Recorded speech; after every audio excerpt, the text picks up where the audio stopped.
Hello. It's time for Father Donovan's tree again. Um, it's this is the book, and we're on chapter 4 today. Chapter 4, chapter 1, if you remember, was going back to the time of Canute in Old Britain, and the planting of the tree by the Druid. Chapter 2 was in the modern time. Jessica Stern, who's just moving into a flat in a building called Mortlach Villa, which is actually built on what was once the lake where the Druid planted the oak. And chapter 3 goes back to the Victorian era, when Mortlach was used as a prison, mainly for bankrupts, but also for people that are guilty of other terrible misdemeanors. And now we're on chapter 4, which is back to the present time. And this is Jessica in her flat. Chapter 4. Jessica Stern gazed upon the boughs of the giant oak tree through the old prison bars that still barricaded her bathroom window.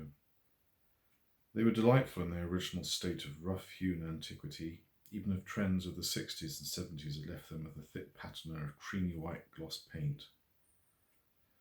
The boughs of the tree undulated gently in the soft breeze, the leaves singing their sibilant music. Every time she studied the tree, she felt odd, disorientated, reality seeming to fall away as though she were hypnotized, rooted forever to the spot.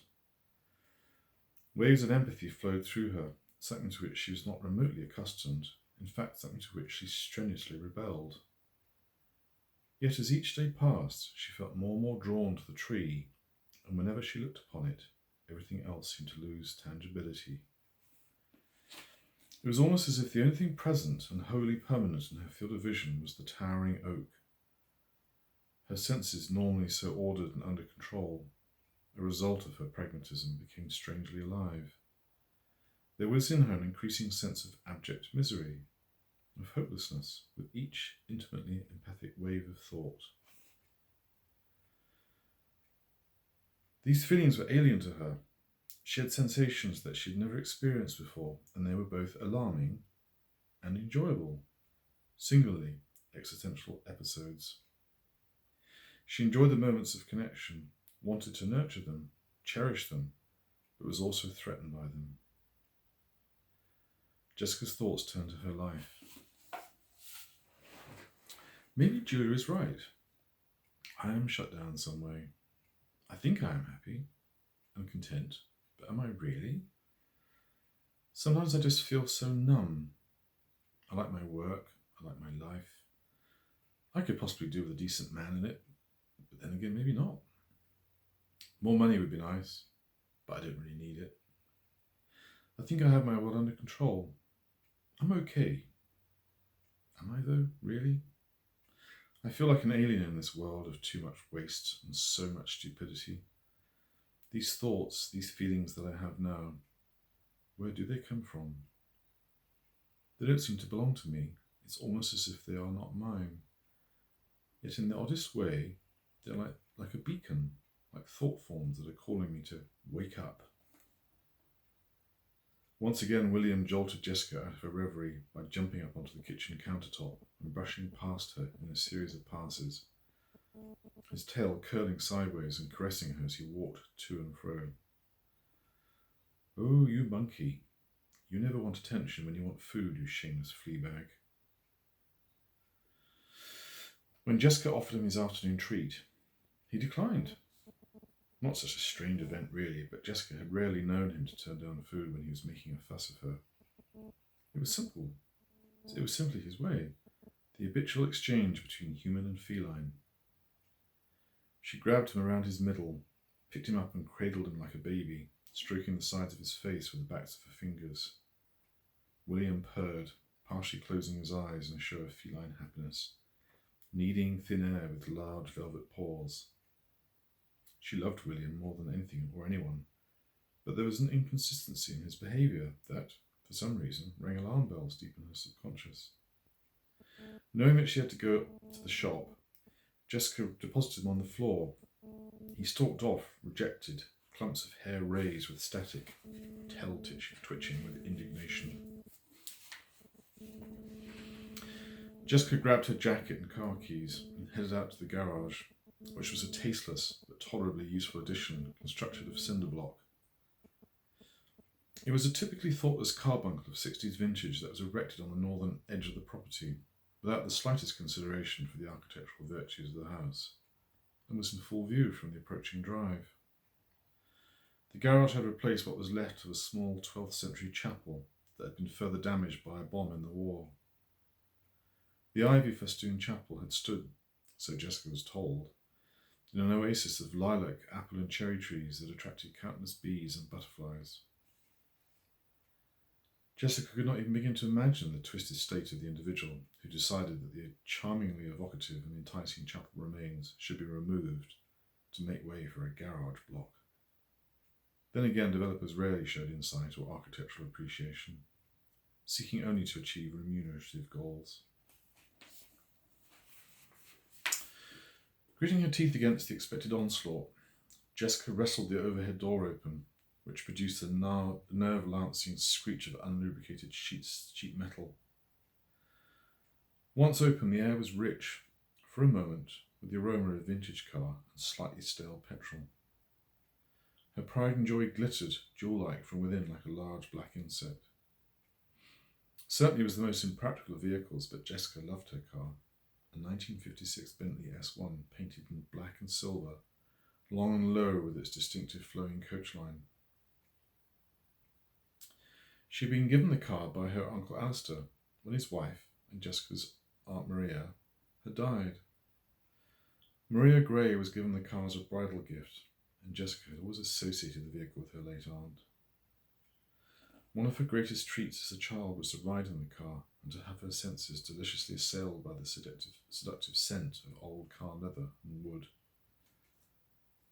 Jessica had never really been particularly close to her father, but had adored her childless Uncle Alistair and Aunt Maria, who in their turn reciprocated her love in spades. In fact, Alistair was a half-brother to her father, and 10 years his junior. Their mother, Jessica's grandmother, had remarried, and so they had taken their names from their respective fathers. At the much anticipated end of school term, it had nearly always been her uncle and aunt who turned up in the immaculate Bentley to collect her, along with a large leather trunk. Even at a young age, Jessica was attuned to the magnificence of the Bentley, which, compared to her father's utilitarian Hillman Minx, had seemed so huge and effortlessly powerful as it sped along, accompanied by the smooth but subdued purr of the big six-cylinder engine. Alistair was an accomplished but quite unconventional law professor, and one of his more bohemian traits was he loved to tinker with old cars, and was in fact a surprisingly able mechanic. Jessica was mesmerised as a child, and had tried to learn all that he had to teach. At Maria's funeral, Jessica's recently bereft and deeply mournful uncle had hugged her and handed over the keys with his blessing. "There you are, my dear. Maria had always said you wanted to have the thing. Lord knows we two have spent enough precious years tinkering with the old relic, that exequy. You know that I bought the car brand new in 1956 as a wedding present for Maria, my new bride. I teased her on our wedding night that I wasn't sure who was prettier, her or the car." Jessica had heard the story a million times, but still loved to listen to him speak of that time. Despite his sadness, there was the ghost of a twinkle in his eyes and a doleful but sweet smile as he handed her the keys. Jessica was miserable at losing her beloved aunt, and then initially aghast that she should be given such a responsibility. She was speechless at first and held fast to her uncle, giving him a long and emotionally charged hug. "Don't be sad for Aunt Maria, Uncle Alistair," Jessica finally managed to say while wiping away her own tears. "She's really still here, you know." "Oh, good gracious, lovey. It's not Maria that I'm sad for, it's handing over the bloody car." Jessica smiled, then laughed a little despite herself. Dear old Alistair, that prevailing sense of ironic British humour. He didn't like embarrassing scenes. long farewells or displays of gratitude. Having been used to her Vauxhall Astra, which is boringly efficient, driving the Bentley was something of a shock and fraught with anxiety. The steering was excruciatingly heavy. The brakes were effective after a fashion, but only after a brief but frightening lag which made parking a nightmare. The robust but outdated, allegedly automatic transmission needed a psychic connection in order to operate successfully.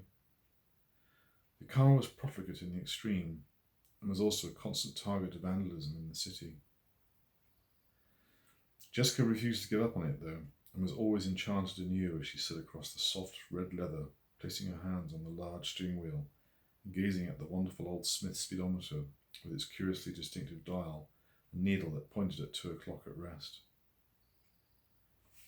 Out on the open road the car was a dream, soaking up the miles in true old Bentley style, accompanied by that typical subdued purr. It seemed almost sacrilegious to use the car as an everyday work and shopping vehicle, but to Jessica, it was her haven, a place where she sorted things out in her head.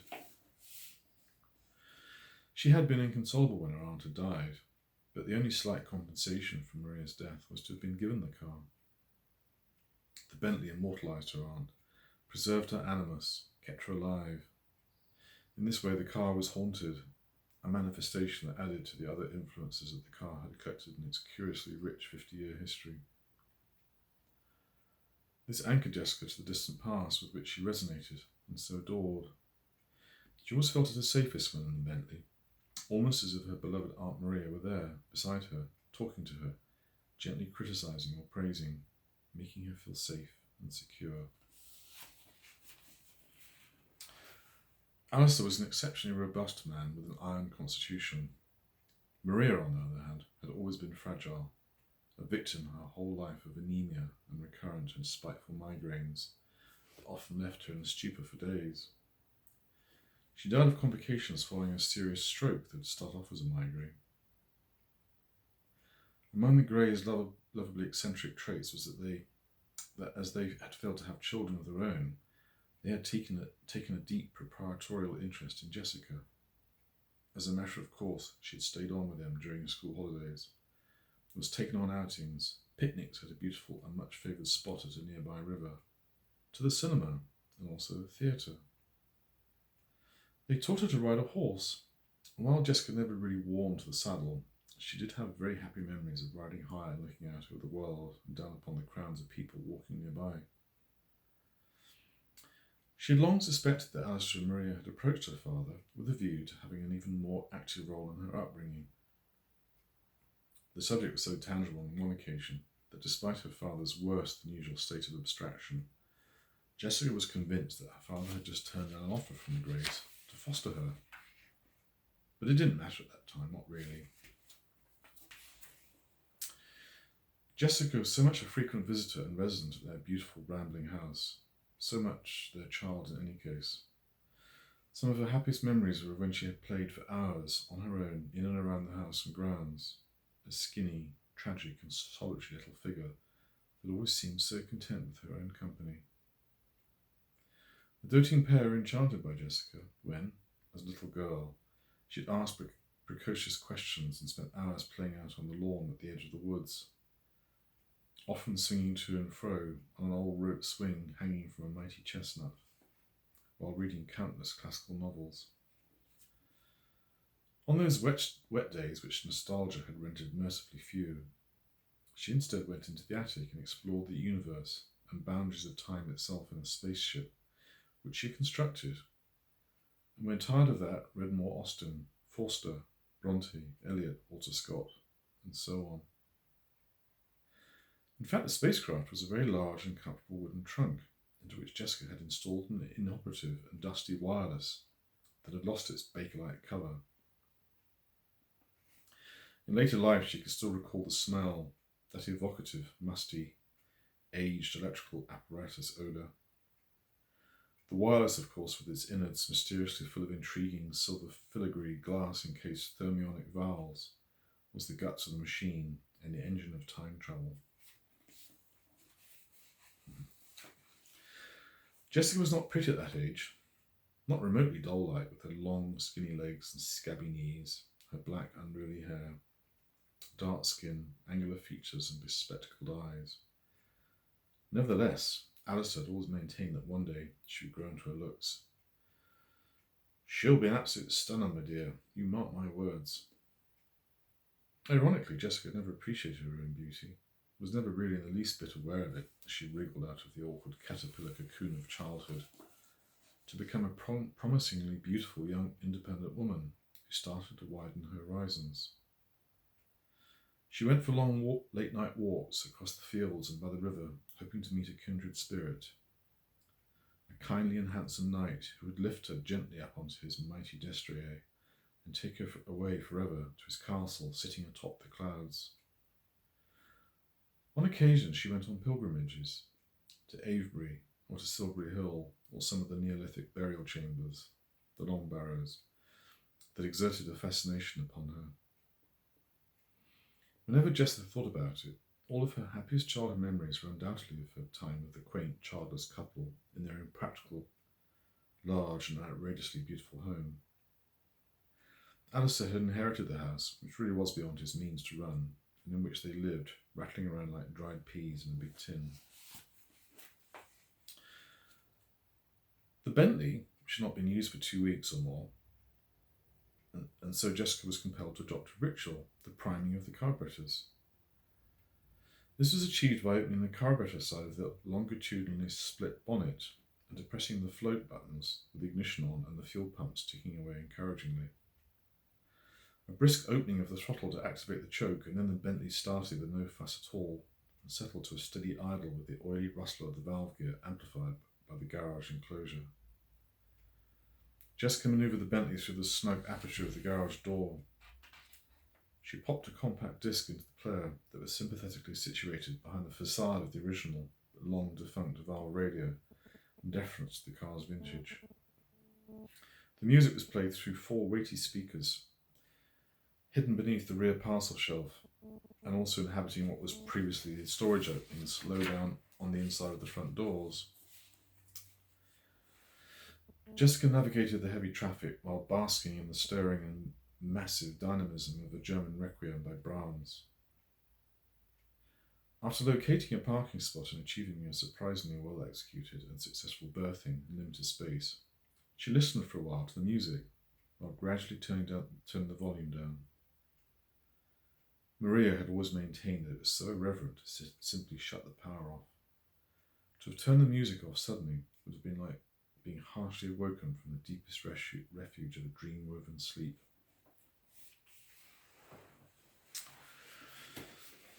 The supermarket was typically uneventful. Jessica deliberated over and finally selected some packaged fast food meals, organic fruit by ironic contrast, and then she picked up a durian. She'd always held a fascination for these exotic, ugly fruits. They looked so unappetizing and they smelt terrible, and there was no obvious way of preparation or consumption. There was, however, something so appealing about them that she was always so tempted, though inevitably she would falter at the last hurdle for lack of courage.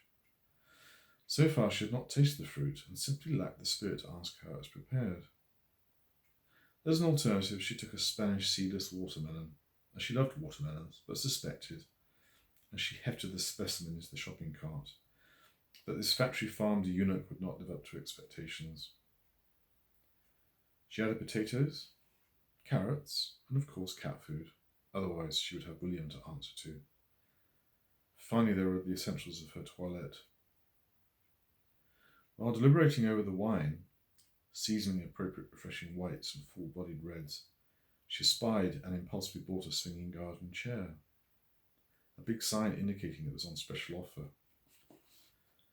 Jessica needed no encouragement to nurture romantic notions of reclining on the chair, glass of wine in hand, under the shelter of the oak tree, reading classic novels during the remaining days of summer. After paying for the chair, she realised then that she could not fit it into the car. Finally, the Bentley was submitted to the indignity of having the box tied onto its roof. What would Alistair think? Sorry, Uncle. Jessica smiled at the probable result of his amicable disapproval, though Maria would have been thoroughly in agreement. The Bentley bore the burden well, apart from seeming to idle a little roughly in the heavy traffic in the soaring summer heat. Upon her arrival back at Mortlake, and with the car still laden, Jessica flipped open one of the aluminium bonnet halves again. Guided by intuition, she fiddled, for a moment, with the air screw adjustment on the rear SU carburetor, and noted with satisfaction as the slight roughness changed to a smooth idle. A new neighbour espied Jessica grappling with the box containing the swinging chair, and much to Jessica's irritation came sauntering over to see her. It is so gratifying to see a woman who knows her way around a car.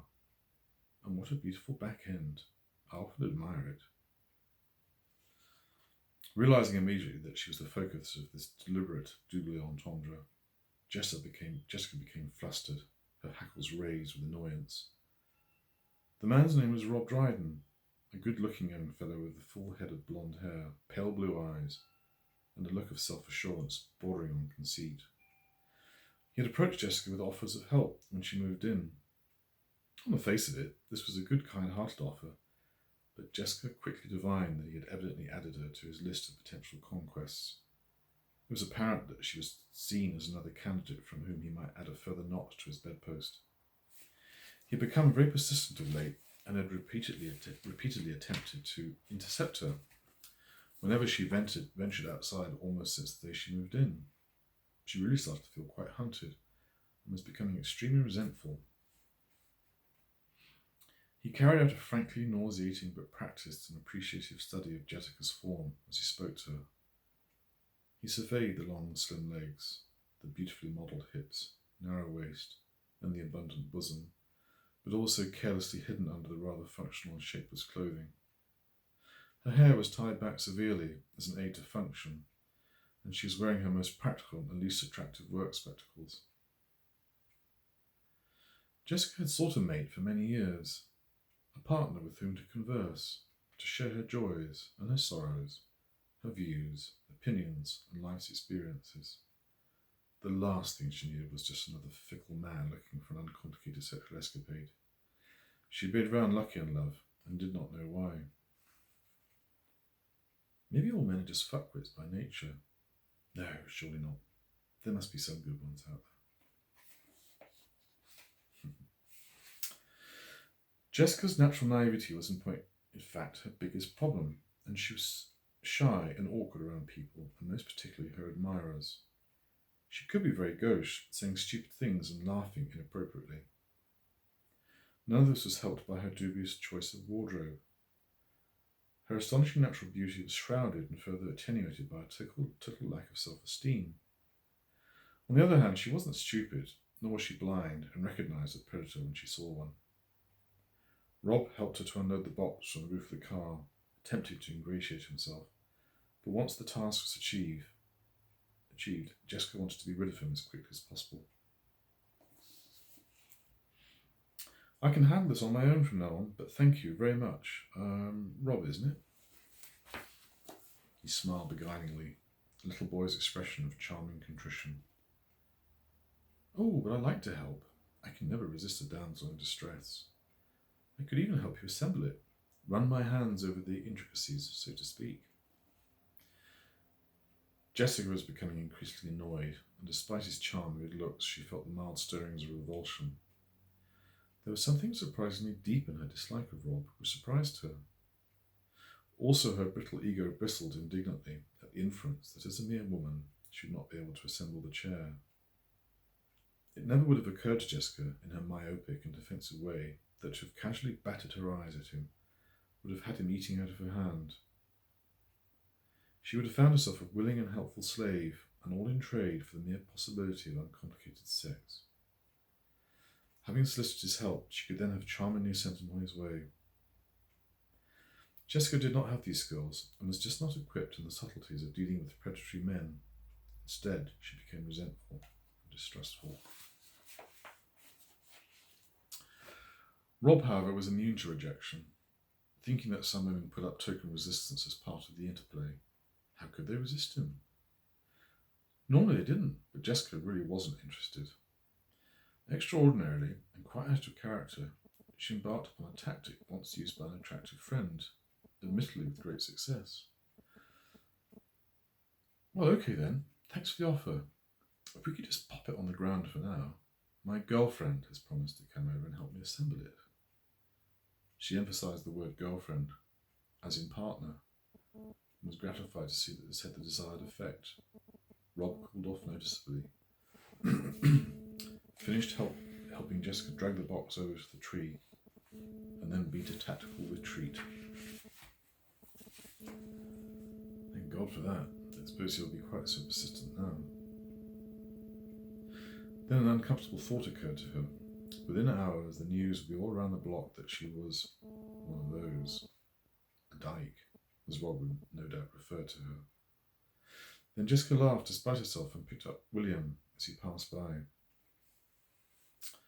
Oh well, if it gives me some peace. Ah, William, you are the only chap for me, my only love. William, gazing up at her through golden eyes, chirped briefly, half meow, and then purred. He sensed food was about to be offered, and possibly even some morsel of broken rich tea biscuits.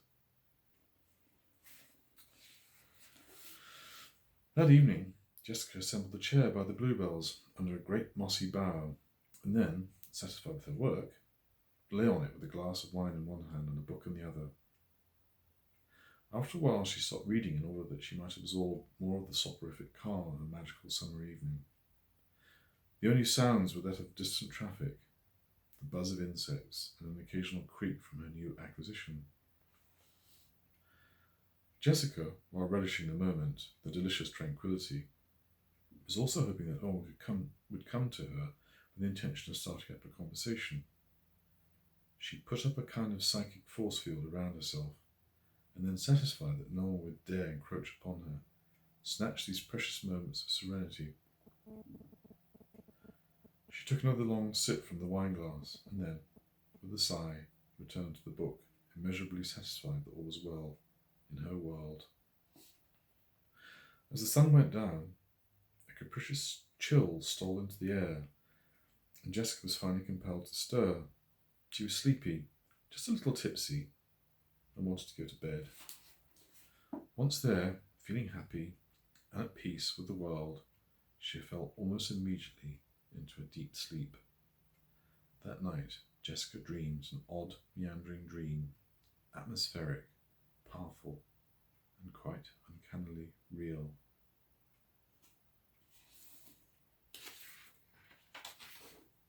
Chapter 5 next time.